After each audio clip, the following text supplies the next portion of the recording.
So how you can trade on Solana. So in order to trade Solana on Torsion bot, you just have to follow the steps. So what you have to do is you need to simply go ahead and log in or open up your Solana Torsion bot and connect wallet. You can also search for Solana Torsion bot, that is in Telegram, search for the bot by typing @Solana_Torsion bot and click to start it. Now next, if you don't have one, create a Solana-compatible wallet on the bot itself by clicking the generate wallet option.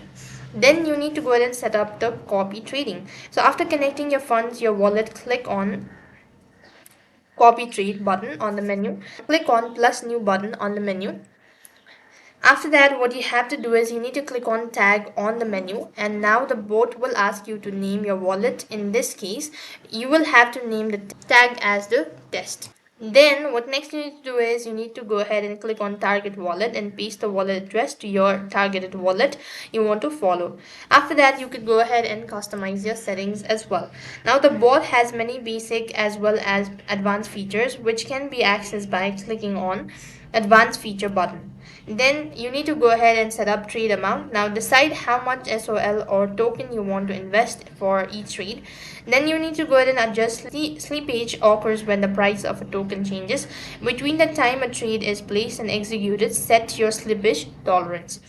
As per the monitor risk, you can also set a limit on how much to risk per trade pump fund token. After that, you could go ahead and start copy trading. So activate the copy trading and you could go ahead and monitor the trading as well. Then you can finally go ahead and adjust to stop copy trading. With that, you should be able to keep an eye on your account performances. If the traders you're copying is no longer performing well, you can stop copying them at any time.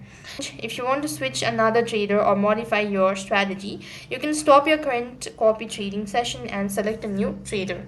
So that's all for this video. I hope the video was helpful. Make sure to like, share and subscribe to our channel. Thank you for watching. See you in our next video.